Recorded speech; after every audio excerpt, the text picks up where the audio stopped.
if we could get one person that could help us access the pastor's life, because before we would launch an attack, we had to first know who this pastor is, what is his area of strength, and what is his area of weakness. My assignment when I was serving the enemy was mostly to target the pastor's children.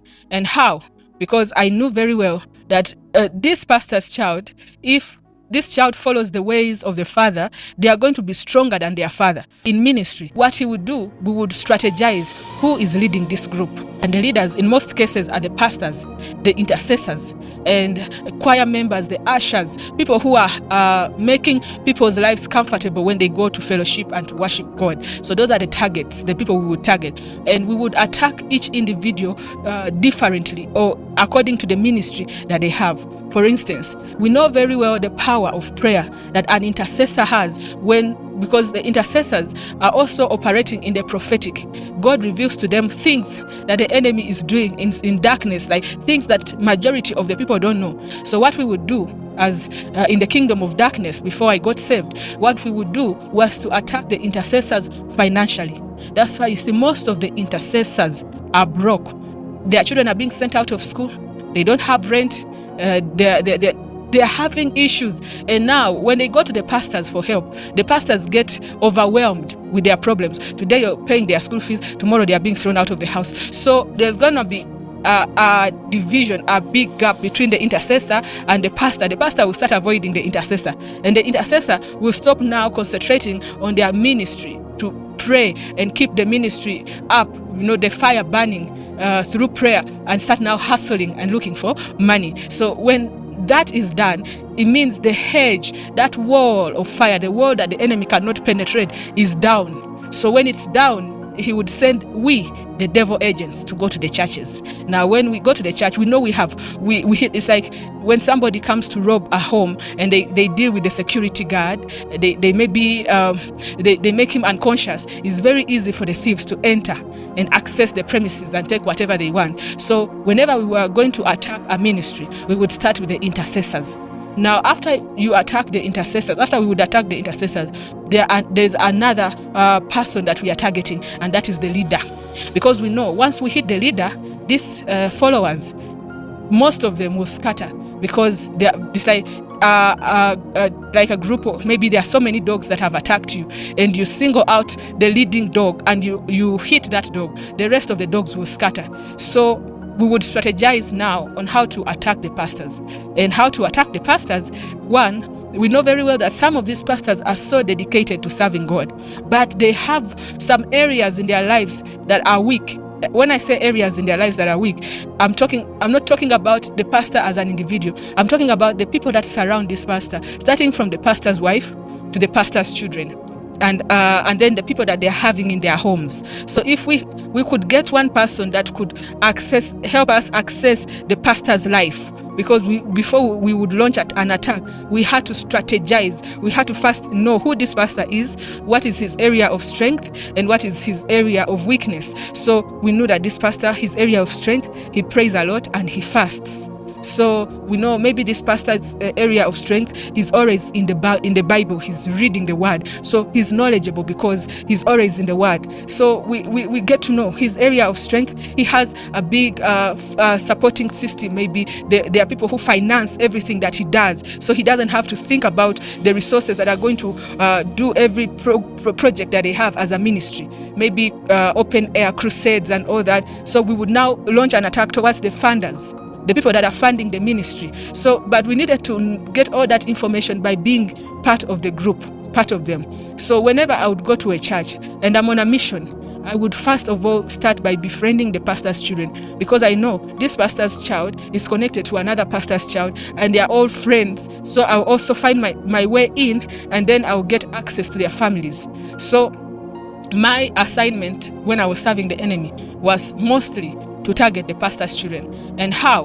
Because I knew very well that this pastor's child, if this child follows the ways of the father, they are going to be stronger than their father or stronger than their mother in ministry. So I knew that by attacking them, I'm hitting two birds with one stone. So I'm attacking the pastor, the father's ministry, and I'm also attacking this child's ministry. So I would befriend them.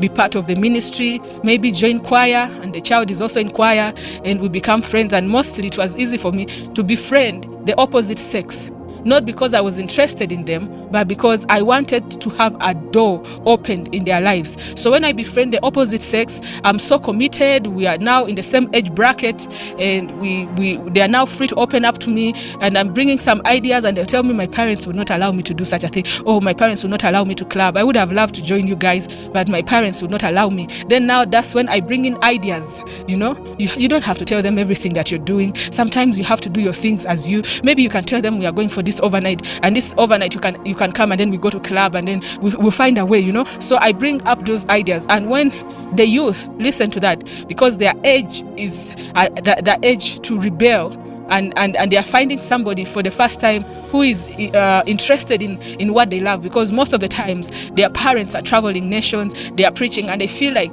their parents are too busy for them. So this comes to the pastors. No matter how God has opened doors and blessed you and blessed your ministry, don't forget that your ministry begins at home. These children here also are part of your ministry. So if you today, this week you're traveling to Australia, the other week you're traveling to the US, this week you're in Kenya, the other week you're in Tanzania, what time are you going to give your children? Your children are being left out, and that is where the enemy is coming in. So I would bring in those ideas, and now they would feel like for the first time there is somebody who is saved, because I would be like, I'm saved, but understand some of their challenges. So now they would be easy, like it would be easy for them to open up to me about their challenges and problems and things they are facing in the home. So they start now complaining, our dad is never there, our dad is always in ministry, our mom is always bringing visitors, we don't even have time, home is boring. So what we do, we organize, and then we do, of course, the practice, but we know that we have 2 hours to have fun after the practice, and the parents will be thinking that the children are practicing for Sunday. So, and then for the boys, when a boy gets closer to a female, of course there is that attraction, but me, I would also play hard to get, and now this boy begins to have feelings for me, and so he starts at night, I start now calling their names, because I had a list of pastors' children. I start calling their names and sending spirits to sleep with them. So for them, they think they are dreaming and sleeping with me. They think it's a wet dream, yet they are sleeping with demons. And now when they sleep with demons, the demons enter them and they get possessed, and then they start now lasting after the girls in the church, and now there is a door, immorality. So that's why you find a pastor's son is promising every girl in the church to marry them, and he's not serious about it, but it's the spirit in him that is using him to break the ministry. When he does that, and the parents of these girls find out, of course they will get out of church, and some of them will begin to doubt Christianity. They'll say, pastor's son wanted to destroy our daughters, so I mean this whole thing called Christianity is a lie, it's fake. Yet it's not fake, this child is under attack. Pastors, you have to be careful the visitors or the people you invite to minister to the children, of course, because most of them are now blinded by the money. When this person is funding the ministry, it's very easy to trust them with people's children, and when they go there in the Sunday school, they identify the brilliant children, and most of these brilliant children, unfortunately, are coming from humble families where their parents are struggling financially, and then they offer sponsorships, bursaries, things like that, and then when the parent accepts and starts trusting them with the children, that's when the sponsor introduces the idea of LGBTQ in these youth, and then now you see the youth in Sunday school, the boys are with earrings, the girls, everything is now changing, it's strange, and start talking about tolerance, yes, diversity.